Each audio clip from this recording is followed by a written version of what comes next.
이광수 광순의 복덕방 대표님 모시고 우리 부동산 시장 어디로 가고 있는지 짚어보겠습니다. 안녕하세요. 어서 오세요. 네, 안녕하세요. 그래서 제 기억에는 제가 지난번에 나오셨을 때 분명히 이렇게 여쭤봤거든요.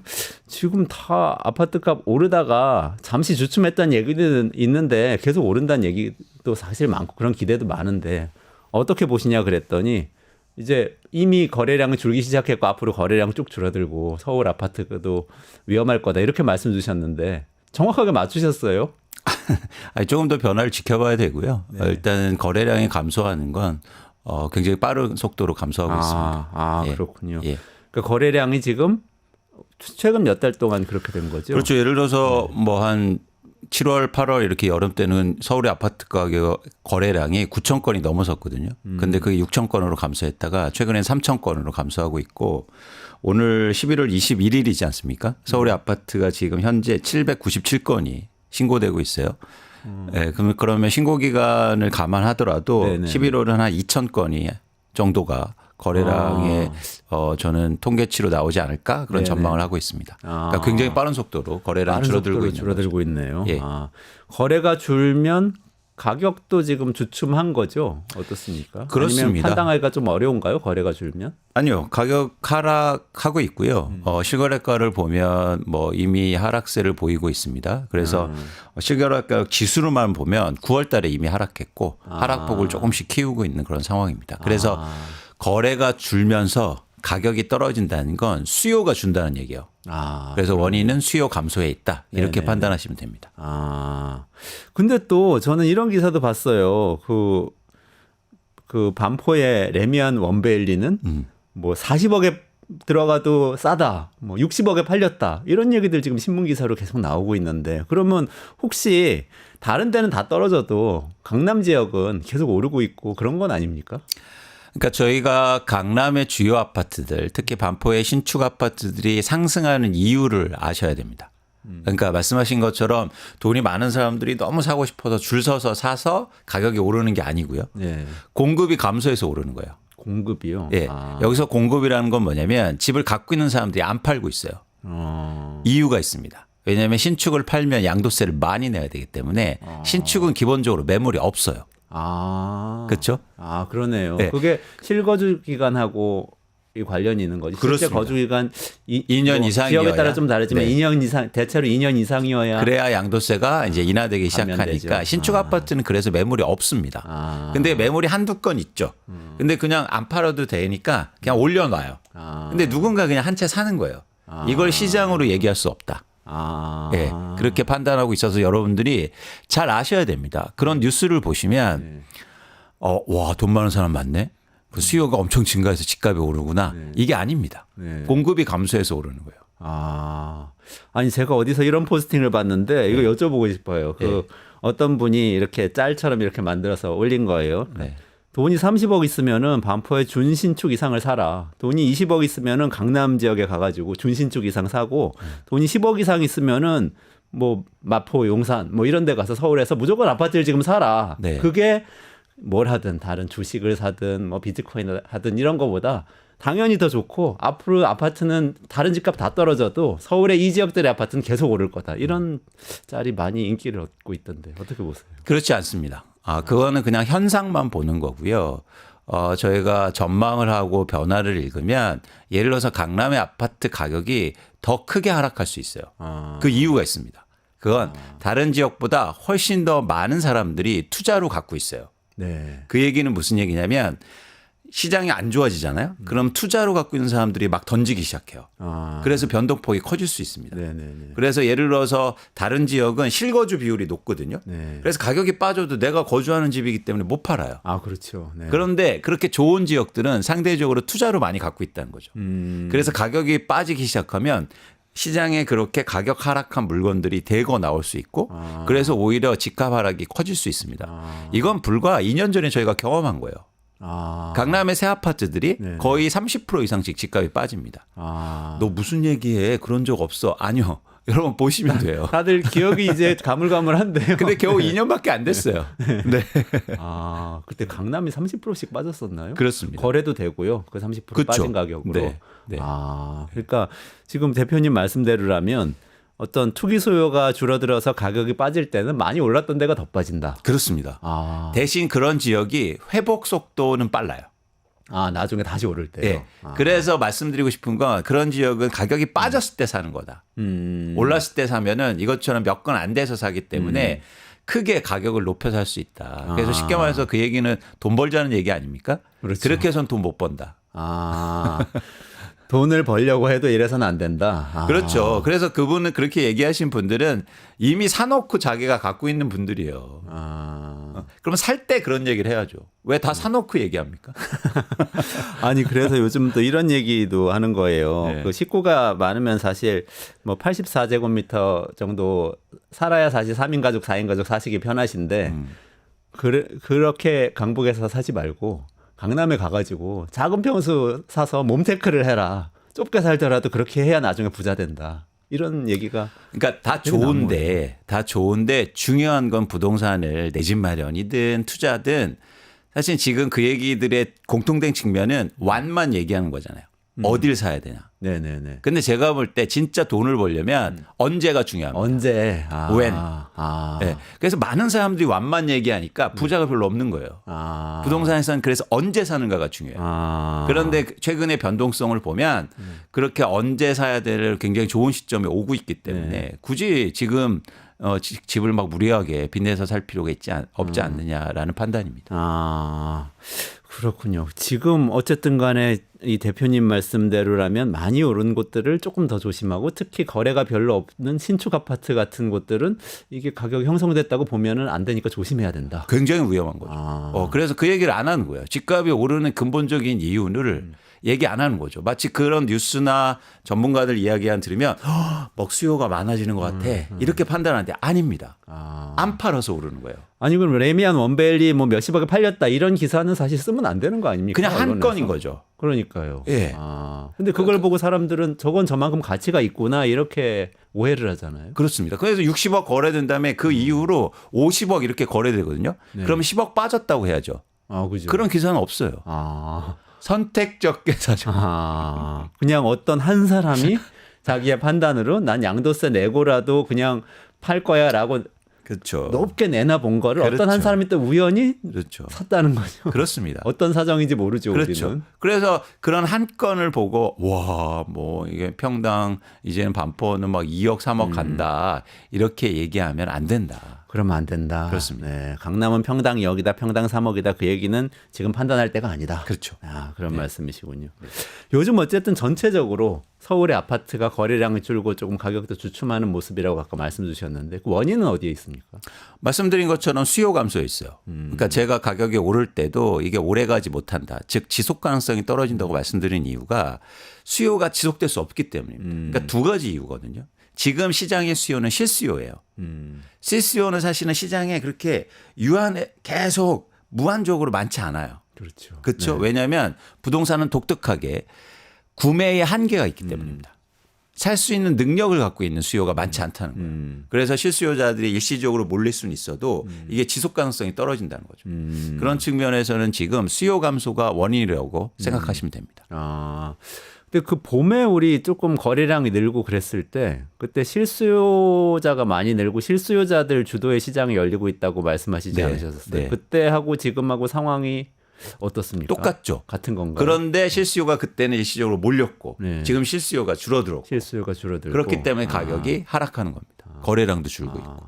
실수요라고 그러면은 왜 구매하는 수요도 있지만 전세 월세 수요도 실수요에 그쵸. 포함된다고 할 수 있는 거 아닌가요? 네. 그쪽 측면은 지금 어떤가요? 전월세도 어렵나요? 전월세는 가격 상승세가 둔화되고 있는 모습인데요. 네. 지금 뚜렷하게 과거하고 다른 점은 전월세 거래량도 줄고 있어요. 아, 그건 뭐냐면 이제는 예를 들어서 그 전세 기존에 거주하던 곳에 이제 계속 사는 거죠. 연장해서. 이런 분들이 많아지고 있다.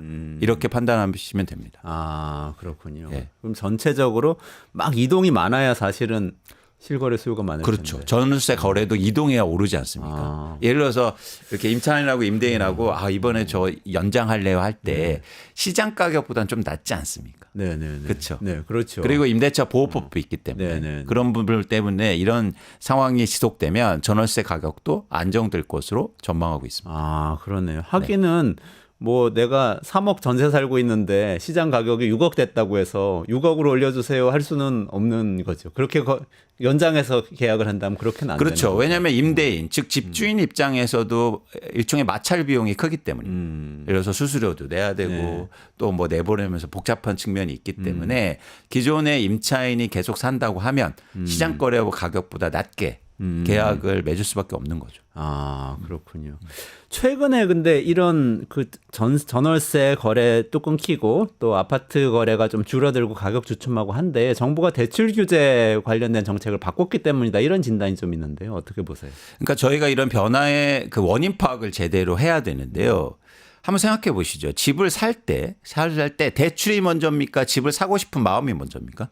좀 사고 싶은 마음이 먼저겠죠. 그렇습니다. 근데 지금 시장에서는요, 다른 얘기를 하고 있는 거예요. 대출을 해준다고 하면 사람들이 집 살 사람들이 많아지고, 그리고 대출을 줄이면 집 산 사람들이 준다는 얘기를 지금 하고 있다는 거예요. 그렇죠. 이건 선우가 틀린 문제입니다. 그러니까 사람들이 지금 집 살 능력이 안 되고, 그리고 집 살 마음이 줄고 있기 때문에 대출이 감소하는 거예요. 왜 이런 말씀을 드리냐면, 예를 들어서 문재인 정부 때요, 네네. 서울의 아파트에 9억 원 이상의 대출은 불가능했어요. 네네. 그런데도 집값이 폭등했지 않습니까? 맞아요. 그건 어떻게 된 일이에요? 그러니까 대출이 먼저가 아니에요. 대출을 아무리 규제해도 네네. 사실 집값이 사고 싶은 사람들이 엄청 많으면 집값은 오를 수밖에 없습니다. 근데 그래서 지금 시장의 수요가 제한적이라는 거예요. 이런 것들이 대출이 반영되고 있다. 근데 사실은 대출 규제라고 하는데 대출 규제가 본격적으로 이루어지지 않고 있어요. 예를 들어서 LTV와 DTI 규제가 없지 않습니까? 네네네. DSR 규제만 조금 있는 거죠. 네네. 그리고 그런 측면에서 저는 대출 규제 때문에 시장의 변화가 일어난 게 아니라 좀 더 근원적으로 수요가 감소하고 있다. 이렇게 보고 있는 거죠. 왜 이렇게 해야 되냐면 그럼 대출 또 늘려주면 집값 오르겠네? 이게 아니라는 겁니다. 아, 그건 아니다. 네. 그럼 지금 말씀하신 그 수요, 네. 사고자 하는 마음은 어디서 나옵니까? 그것의 원인은 어디에 있는 거예요? 두 가지인데요. 일단 실수요자들은 내가 여력인 거죠. 집을 살 수 있는 여력. 근데 집값이 올라가면 집을 살 수 있는 여력이 주는 거지 아닙니까? 네네네. 일단 그래서 실수요가 감소하는 거고요. 두 번째는 뭐냐면 집값 상승에 대한 기대감이 커야죠. 그럼 막 집을 살 거 아닙니까? 네네. 투자자들도. 네. 그런 기대감이 줄고 있는 겁니다. 지금 시장에서 투자자들이 없어요. 그러니까 투자자들은 실수요자들은 하고 다르게 집 사서 돈 벌어야겠다는 생각이 없는 겁니다. 불안한 거죠. 오히려. 근데 그 돈이 다 어디 갔죠? 우리 어쨌든 간에 우리 통화량은 계속 늘고 부자들은 또 계속 부자일 텐데 그분들은 돈을 어딘가 투자를 할 거 아닙니까? 그렇죠. 그전에는 막 서울 아파트 투자하니까 이렇게 값이 올랐다는 거 아니에요? 대표님 말씀에 네. 따르면. 지금은 부동산은 그만큼 매력적이지 않다. 안 타죠. 딴 걸 한다는 그렇죠. 얘기인가요? 그래서 예적금이 증가하고 있고 뭐 해외 주식을 투자하거나 이런 부분에 투자하는 거지 왜 굳이 서울 아파트를 사서 돈을 벌 수 있을까? 또 하나 사실은 문제가 있는 게 뭐냐면 이미 투자자들의 집을 많이 갖고 있어요. 우리나라 아파트가 전국에서 1,000만 채 정도 되거든요. 그중에서 투자자들이 갖고 있는 게 44%입니다. 아. 충격적이죠. 무슨 얘기냐면 투자자가 갖고 있다는 거는 본인이 안 살고 있다는. 그렇죠. 아. 무슨 얘기냐면 투자자들은 이미 집을 많이 갖고 있어요. 아. 그래서 더 살 여력이 없단 말이죠. 이제 팔 생각만 하고 있어요. 네네. 그래서 최근에 매물이 급증하는 이유이기도 합니다. 투자자들이 막 이제 집을 팔려고 하고 있어요. 그러면은 공급은 늘어나고 수요는 줄어드니까 당연히 가격은 떨어지는 추세로 갈 수밖에 없겠네요. 그렇습니다. 그렇습니다. 거래량이 주는 건 그 수요하고 공급 사이에 서로 생각하는 가격 차이가 나서 그런 그렇습니다. 상태가 되는 건가요? 그렇습니다. 근데 이렇게 거래가 안 되면 지금 서울의 아파트 매물량이 9만 건이 넘어가고 있거든요. 네네네. 그러니까 통계가 집계된 이후로 최고 수치인데. 아, 매물로 나와 있는. 그렇죠. 그래서 팔려는 사람들이 많은데 살려는 사람이 없으면 어떻게 되겠습니까? 호가를 내리게 내리겠죠. 이렇게 하겠죠. 가서 사장님 왜 이렇게 집 보러 오는 사람이 없어요? 아니 지금 그 가격에는 안 됩니다.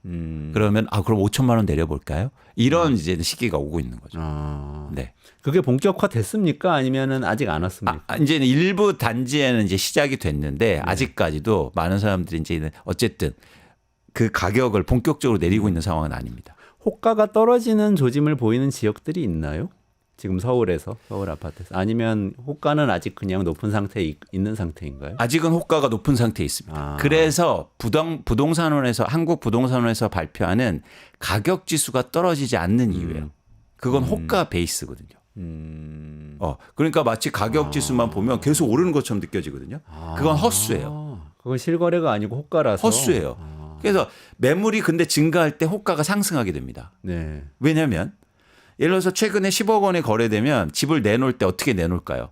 일단 10억 원에 내놔야 되지 않나? 10억보다 조금 높게. 그렇죠. 혹시나 모르니까. 제가 평균적으로 11억에 계산해 내놓고. 보니까 4%에서 9%대에 걸려요. 10억 4천이나 10억 9천 뭐 그렇죠. 이렇게. 그래서 좀 전 괜찮아요. 우리 집은 깨끗해요. 수리도 했어요. 그러면 10억 9천. 네. 아니면 뭐 전세도 끼고 이래서 좀 그래요. 그러면 10억 4천. 그러면 뭐냐면 매물이 증가하면서 어떻게 됩니까? 가격이 오르는 것처럼 느껴져요. 평균이 오르겠네요. 그렇죠. 그래서 지수가 오르는 것처럼 느껴졌는데 그건 헛수다.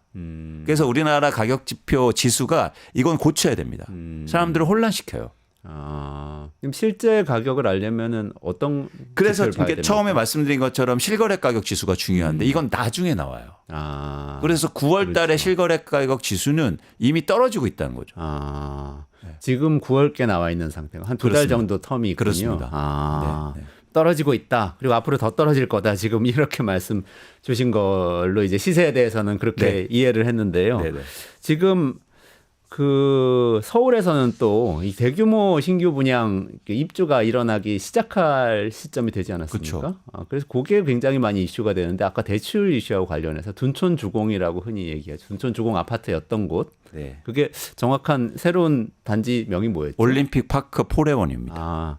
거기서는 또 지금 대출 규제 정책이 왔다 갔다 하는 바람에 입주자들이 잔금을 못 치러서 굉장히 좀 문제가 될 것 같다 이런 논란이 계속 보도가 됐었는데 그런 상황은 지금 그런 상황이 벌어지고 있는 건가요? 그러니까 은행들 입장에서 특히 1금융권에서 올해 대출을 엄청나게 해주지 않았습니까? 네네. 그래서 한 해 대출할 수 있는 여력이 줄어든 상황이에요. 그런데 대단지가 입주해주면 대출 여력이 없으니까 사실 대출이 불가능한 거죠. 그러면 입주자들은 예를 들어서 2금융권이라든지 금리가 높은 걸 대출받아야 되는데 네. 거기에서 문제가 생긴 겁니다. 그런데 저희가 아까도 이제 교수님 말씀하신 것처럼 선택적 정의를 말씀하셨는데요. 이게 굉장히 큰 이슈인데요, 지금. 이거는요, 예를 들어 볼게요. 지금 거기에 입주하는 분들은요, 그 아파트를 보유한 분들 아닙니까? 시세가 10억 원이 올랐어요. 우리가 10억 원을 오른 분들한테 대출이 안 돼서 걱정하고 지금 대한민국 이럴 때입니까? 그렇죠. 그러니까 그분들의 어려움을 알아요. 네. 그래 그런 분들은 그러면 금리를 조금 높은 거에서 대출 받을 수 있다는 거죠. 그런데 지금 대한민국의 자영업자가 100만 명이 네. 폐업하고 있고 네. 이렇게 어려운 상황 속에서 대한민국의 방향성이 시세가 10억 원 오른 입주자들 걱정 때문에 금융 시스템을 고쳐야 된다? 아니 도대체 정부나 아니면 금융권은 누구를 위한 겁니까? 그러게요. 그거는 정말 선택적 정의죠. 아니 이건 그거야말로. 선택적 정의는 아니고 우리가 그렇게 지금 그럴 때냐고요. 훨씬 급한 데가 많은데. 그렇습니다. 그죠?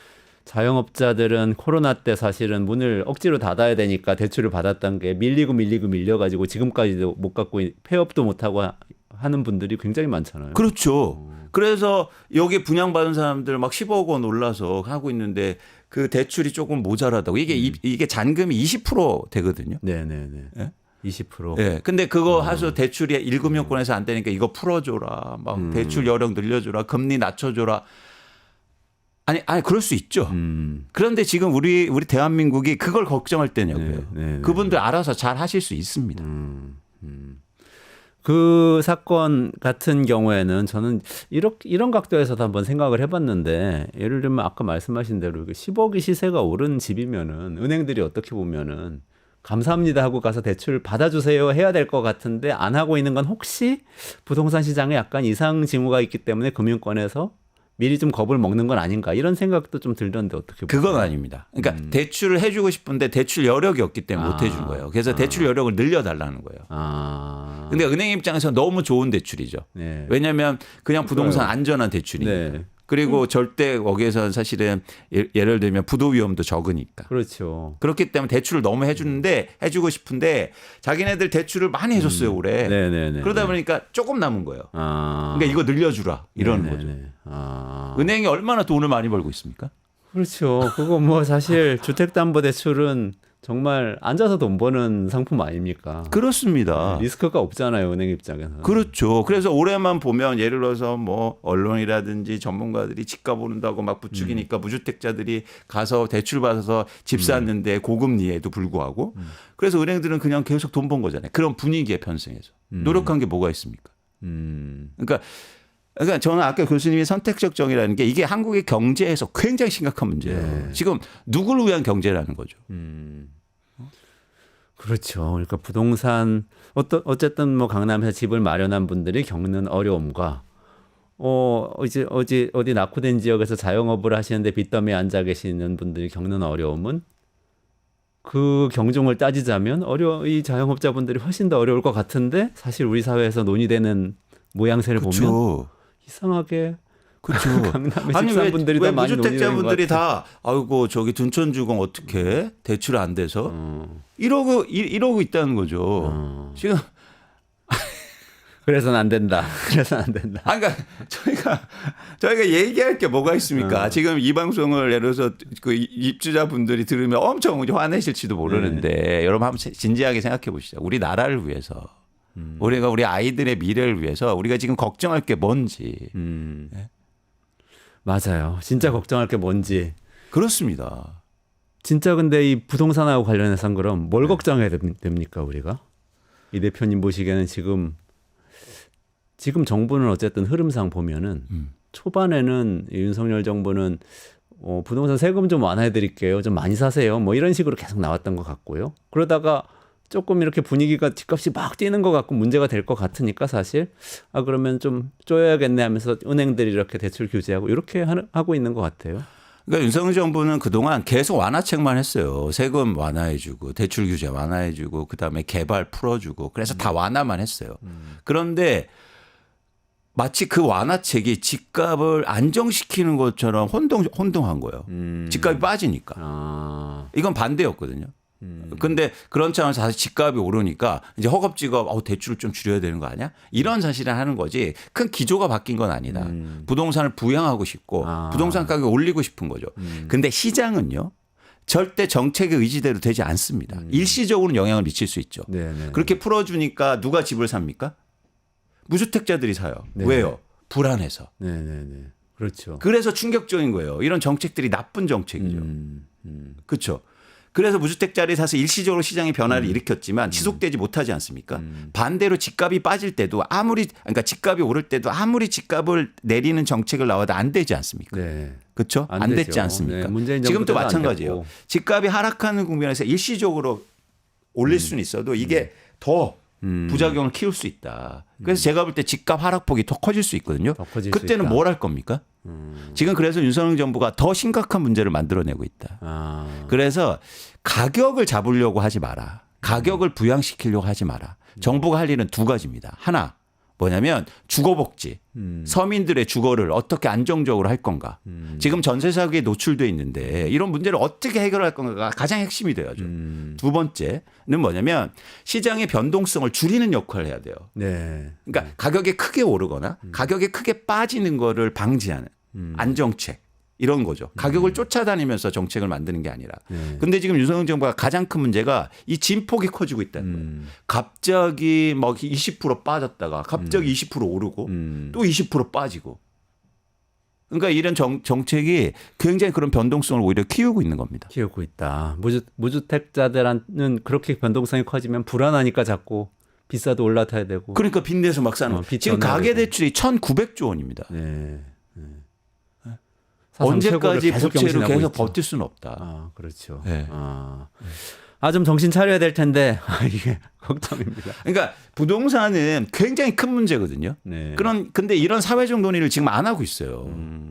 그러게요. 요즘 부동산에 대해서 논의를 별로 안 하고 있어요. 그러니까 언젠가부터. 워낙 다른 이슈들이 많으니까. 근데 저는 한국에서 부동산 개혁과 부동산이 정말 중요한 문제다. 부동산과 교육이. 근데 아무도 그런 얘기를 하지 않고 있지 않습니까? 그러니까 지금은 다들 하여간 다른 정치적인 이슈들이 너무 많다 보니까 그렇죠. 그런지 몰라도 과거 문재인 정부 때만 해도 부동산 가격 가지고 어쨌든 사람들이 정부 비판을 많이 했지만 얘기를 많이 했잖아요. 그렇죠. 대안은 뭐냐. 그렇습니다. 근데 지금 소리 소문 없이 이번 예산안 보니까 공공주택 예산은 엄청나게 또 정부에서 깎았더라고요. 그렇습니다. 그런 상황에서 논의가 너무 없다. 네, 그렇게 근데 이렇게 논의가 너무 없는 상태로 가면 또 심각한 문제를 야기시킬 수 있기 때문에 우리가 뭐 정치라든지 아니면 경제 전문가들 많은 분들이 부동산에 대한 관심을 많이 가지셨으면 좋겠지 않느냐 그런 생각하고 사실 우리가 개인 자산이나 일생에서 굉장히 중요한 선택과 네. 중요한 자산이지 않습니까? 네. 그건 국가에서도 마찬가지야. 정부 차원에서도 국가 차원에서도. 그럼 대표님 보시기에는 지금은 상황이 전세나 뭐 월세나 뭐 집을 매수하려던 분들 이 수요자 쪽하고 팔거나 뭐 세를 놔야 되는 이 공급자 쪽하고 매칭이 잘 안 되는 그 생각이 많이 가격에 대한 생각이 많이 차이가 나는 그런 시기라고 그렇습니다. 보시는 거죠. 그렇죠. 일시적으로 이제 가격의 차이가 큰 거죠. 예를 들어서 팔고 싶은 사람은 가격을 이렇게 내놨는데 네. 살 수 있는 그 가격에 살 수 있는 수요가 많지 않고 또 이 가격에서는 못 사지 이런 사람들이 증가하면서 가격의 차이가 커진 상황입니다. 그럼 이런 상황일 때는 예를 들어서 서울에서 집을 사보려고 준비하고 계셨던 분이나 아니면 지금 뭐 직장 때문에 아니면 아이 학교 때문에 전월세 이사를 가야 돼요. 근데 거래가 이렇게 나랑 생각이 많이 다르니까 사거나 전세 얻기가 어렵잖아요. 이런 분들 어떻게 하는 게 좋습니까? 조금 더 기다려 봐야 되는 건지. 그렇죠. 예를 들어서 내가 내 집 마련을 계획 중이면 사실은 시장의 변동성이 지금 크고 불확실성이 크기 때문에 조금 더 여유를 갖고 생각해 샀으면 좋겠다라는 말씀을 드리고요. 그러니까 무슨 얘기를 드리고 싶냐면 가격이 하락할 때 2년 전입니다. 불과 2년 전이에요. 가격이 하락하면 서울의 아파트 거래량이요. 1000건이 안 돼요. 그 얘기는 뭐냐면 가격이 하락하면 집을 안 산다는 거예요. 근데 최근에 가격이 오를 때 가격을 올리면서 9,000명 이상이 집을 삽니다. 맞아요. 여름에 그랬잖아요. 그러니까 무슨 얘기냐면 가격이 하락하면 특히 무주택자분들은 어떤 걸 가냐면 기대를 하게 돼요. 더 떨어지겠지. 그래서 행동을 안 하게 됩니다. 근데 반면에 가격이 오르잖아요. 그럼 불안하게 돼요. 근데 불안하게 되면 과잉된 행동으로 나타나요. 저는 반대가 돼야 된다. 집값이 빠질 때 내 집 마련하고 집값이 오를 때는 기다릴 수 있는 그런 계획을 여러분들이 가지셔야 된다. 그리고 지금처럼 시장의 변동성이 클 때는 훨씬 더 이런 어떤 계획과 이런 방향성이 유효하다는 겁니다. 그래서 여러분들 제가 집을 사지 말라는 얘기가 아니고요. 집값이 떨어지면 내 집 마련하시라. 그런 말씀을 드리는 거예요. 지금은 거래량 줄고 가격 떨어지기 시작했다고 보셨잖아요. 그렇죠. 그러면 뭘 보면서 앞으로 언제 들어가야 될지 이걸 판단을 해야 될까요? 그러니까 두 가지 기준입니다. 첫 번째는 뭐냐면 그러니까 내가 사고 싶은 아파트, 거주하고 싶은 아파트를 우선 리스트를 마련해 놓죠. 근데 그런 아파트의 가격이 하락하는데 두 가지가 필요합니다. 첫 번째는 뭐냐면 그러니까 선택인데요. 첫 번째는 내가 예산에 맞고 원하는 가격대에 왔을 때 내 집 마련하는 거죠. 그러니까 이게 내 기준이에요. 근데 여기서 제가 알려드리면 순 자산의 80% 이상의 대출을 하면 안 됩니다. 그렇죠? 예를 들어서 내가 순 자산이 빚을 빼고 빚은 빼고 있는 돈이죠. 5억을 갖고 있으면 네. 5억을 갖고 있으면 4억을 최대한 대출 받아서 집 산다는 생각을 갖고 계세요. 그럼 9억 원이 되지 않습니까? 네네. 근데 내가 사고 싶은 아파트가 지금 11억 원이에요. 네네. 난 9억 원밖에 없는데. 그러면 11억 원이 9억 원을 빠지면 산다. 시장과 상관없이. 이게 이제 여러분들이 선택할 거고. 근데 나는 시장 잘 맞출 수 있어. 난 시장에서 진짜 바닥에 살 거야. 라고 하시면 거래량을 보시는 게 중요해요. 네. 가격이 하락하는데 거래량이 추세적으로 증가하는 구간이 반드시 나와요. 그 구간이 바로 시장의 바닥입니다. 자산 시장에서 바닥은 가격이 많이 빠진 게 바닥이 아니에요. 바닥의 정의를 명확하실 필요가 있어요. 바닥은 그 이후부터 가격이 오른다는 뜻입니다. 네. 이해하셨죠? 어떤 투자자고 많이 빠진 자산을 사지 않아요. 어떤 자산을 사냐면 많이 오를 자산을 사는 거죠. 삼성전자를 살 때 많이 빠졌다고 사면 안 됩니다. 그래서 샀더니 지하 1층에 있어요. 그렇죠. 오르는 주식을 사야죠. 오르는 부동산을 사야죠. 그러면 거래량이 중요합니다. 가격이 빠져서 거래량이 추세적으로 증가하는 거예요. 그러면 그 이후부터 가격이 오를 가능성이 높거든요. 그래서 이런 시장의 변화를 보시면서 난 시장을 맞춘다고 생각하면 그러면은 그렇게 계획을 세우시면 됩니다. 아. 근데 지금 시장 분위기는 뭐 저만 그렇게 느끼는 건지 몰라도 점점 우울한 방향으로 가는 것 같아요. 그렇죠. 그렇잖아요. 그렇죠. 그러면은 당분간은 좀 기다려 봐야 된다 이런 말씀이 되겠네요. 그렇습니다. 네, 그래서 그런 계획을 구체적으로 세워 놓으시고 그래서 내 집 마련 내가 어디 해야지 이렇게 마련해 놓으시고 그다음에 그 아파트의 가격을 나의 예상과 맞춰보기도 네. 하고 시장의 변화도 보시면서 네. 이렇게 계획을 구체적이어야 돼야 행동까지 연결되거든요. 투자나 내 집 마련은 생각이 아니고요. 행동이에요. 아. 그러면 행동하려면 구체적인 계획이 있으셔야죠. 아. 일단은 예산은 내가 얼마를 쓸 건지를 먼저 명확하게 해야 한다. 이게 그렇죠. 중요하네. 그렇죠. 투자에서도 중요한 그러니까. 건 메타인지가 높아야 됩니다. 아. 자기를 잘 파악해야죠. 그거 사실 투자할 때 말고 가게에 물건 사러 갈 땐 다들 생각을 하는데 내가 나 10만 원 오늘 장 보러 갔는데 10만 원 쓸 거야 이런 생각하고 마트에 가잖아요. 그렇죠. 근데 집 살 땐 그런 생각 별로 안 하는 거예요. 그러니까요. 이거 독특한. 독특하죠. 아, 이왕 오셨으니까 그 부동산 관련된 얘기는 결론이 명확해서 너무 좋습니다. 근데 이왕 오셨으니까 저 이것도 여쭤보고 싶은데 그 애널리스트 생활도 오래 하셨고 금융시장도 아시잖아요. 네. 근데 지금 트럼프 트레이드 얘기가 있죠. 트럼프 시대가 왔고 이게 어떻게 갈지 굉장히 불확실한 상황에서 환율이 막 1,400원 들락날락 이제 막 하잖아요. IMF 때도 뭐 1,800원 이거였는데 지금 막 그때 되는 거 아니야 이런 생각도 들고 여러 가지 생각이 드는 상황인데 그러니까 이제 한국은행에서 또 지난번에 금리 얘기 좀 해주셨었는데 금리를 자영업자들 생각하면 인하해야 되는데 이것도 뭐 환율 생각하면 어떻게 해야 되나 막 이런 생각도 고민 많이 하는 것 같아요.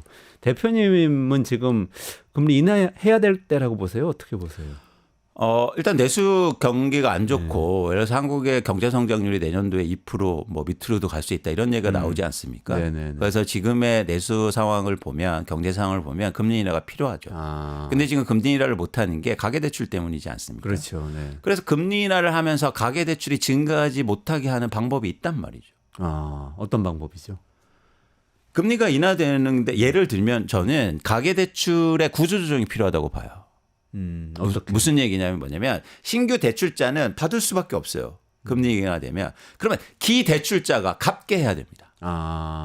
그러니까 예를 들면 10년 전에 집을 서울 아파트를 산 사람은 DSR 규제를 받지 않았어요. 그렇잖아요. 최근에 적용된 거니까. 그래서 예를 들어서 소득이 없는데도 대출 받아서 집을 살 수 있었단 말이죠. 그래서 그분들이 기대출자들은 이미 집값이 2배 이상 올랐지 않습니까? 그러면 이렇게 해야죠. 예를 들어서 그분들이 이자 조정을 하거나 만기가 왔을 때 DSR을 적용하는 거예요. 그래서 기대출자가 그 집을 팔든 자산을 처분하든 그 대출을 줄이게 해야 된다. 그러면 대출의 총량은 늘지 않고 대출이 필요한 사람들한테 대출이 갈 수 있습니다. 이거 반드시 필요해요.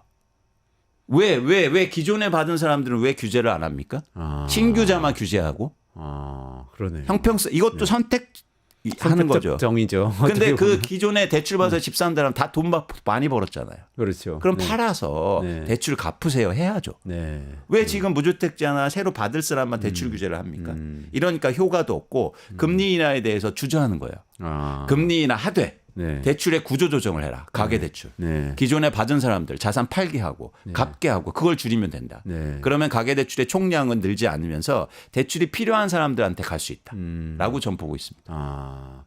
그거 정말 묘안인데 네. 좀 시행을 해보면 좋겠는데 아마 또 집을 그 대상자가 되는 분들의 반발이 두려워서 못하지 않을까 정부는 이런 생각도 또 드는데. 그러니까요. 그러니까 직접적으로 영향이 있는 사람들은 반발이 크고요. 네. 예를 들어서 지금 무주택자나 대출이 필요한 분들은 사실은 반발이 그렇게 크진 않잖아요. 이거에 대해서 과정을 잘 모르니까. 그러니까 사실은 정치라든가 정책이 목소리 큰 사람한테만 지지해 주는 거예요. 그러네요. 근데 필요한 곳에 가고 한국의 경제를 위해서 뭐가 중요한지를 선택해서 그런 걸 감내해야죠. 그게 정치 아닙니까? 그러게요. 그러니까 지금 집 사는 사람들은 뭐 신혼부부든 아니면 뭐 중장년이든 간에 그 규제 적용받아서 하는 걸 당연하게 생각하고 그냥 따르는데 그죠. 그렇지 않은 분들이 있다는 거잖아요. 그렇죠. 왜 청년들만, 왜 무주택자만 대출 규제하고 기존에서 집 막 수십 채 갖고 있고 몇 채 갖고 있고 대출 받아서 잡수한 사람들은 왜 규제를 안 하냐고요. 그거 정말 해야 되는 건데 버려놓은 문제인 것 같은 생각이 드는데 정치권이 좀 정신 차려서 해주면 좋겠네요. 그러니까 이런 얘기들을 해야죠. 그래야 생산적인 거 아닙니까? 그렇죠. 세상의 변화를 만들 수 네, 있고. 네. 이게 지점이 너무 안타까워요. 아무도 얘기를 안 하고 있다. 알겠습니다. 아유, 그 묘안은 진짜 꼭 저희 계속 부르짖어 가지고 네. 관철되도록 한번 해보면 교수님이 많이 좋겠습니다. 도와주십시오. 네, 한번 같이 해보시죠. 네. 그 저기 마지막으로 한 가지 지난번에 제가 불길하게 말씀하셨던 게 기억이 나요. 그 방송 끝나고 마이크 꺼진 상태에 나가면서 이 부동산 PF도 이렇게 좀 문제가 심각하고 한데 이러다가 수출 기업들 타격이 보면은 우리 경제 전체가 좀 문제가 생길 수도 있지 않냐 이런 얘기 해주셨는데 방송에 나가진 않았어요. 그거 좀 마지막으로 여쭤보고 싶어요. 지금 상황이 좀 악화된 거 아닌가요? 삼성전자 위기론 뭐 이런 거 나오는 게. 그렇습니다. 이제 부동산 PF의 구조적 문제가 해결이 안 된 상황 속에서 수출 기업들이 성장성에 대한 우려라든가 아니면 여러 가지 뭐 미국과의 관계 때문에 문제 의식이 커지고 있지 않습니까? 문제가 커질 수 있다. 이런 생각들이 많아지고 있는데 직접적으로 타격을 줄 수 있는 거죠. 그러니까 우리나라가 지금 경제가 수출만 믿어왔는데 반도체만 잘 팔리면 모든 게 해결될 줄 알았는데 반도체가 잘 안 팔릴 수 있어? 예를 들어서 반도체 가격이 떨어질 수도 있어? 이러면 사실은 그 기대가 전 이게 되게 중요하다고 봐요. 우리가 너무 거기에 대한 기대감이 컸어요. 근데 그 기대감이 없어지면 이게 경제는 결국엔 심리거든요. 네. 그런 심리가 무너질 수 있다는 거죠. 지금 정부가 계속 하반기에 경제 좋아진다, 내년에 좋아진다의 근거가 뭐냐면 수출에 있었다고요. 수출 증가할 겁니다. 반도체 좋아질 거예요. 자동차 잘 팔릴 거예요. 그런데 만약 거기에가 그 일종의 교두보가 무너지기 시작하면 네. 사실은 훨씬 더 큰 영향을 줄 수 있다고 보는 거죠. 어떻게 보면 트럼프 대통령 당선자의 미국 우선주의가 우리한테 제일 큰 타격을 줄 수도 있는 그런 거네요. 그렇죠. 그래서 주식시장의 타격을 바로 받는 거예요. 전 세계에서 지금 가장 많이 이게 주가가 예를 들어서 하락한 상황인데 한국의 주식이 주식은 선행 지표거든요. 네. 한국의 경제를 미리 반영하고 있다고. 삼성전자의 이익의 전망을 삼성전자 주가가 지금 반영하고 있다고요. 네. 그래서 여러분들이 우리가 좀 경제에 대해서 더 관심을 갖고 이런 어떤 위기의식을 가져볼 필요가 있다고 생각합니다. 많은 분들이 이런 얘기를 해요.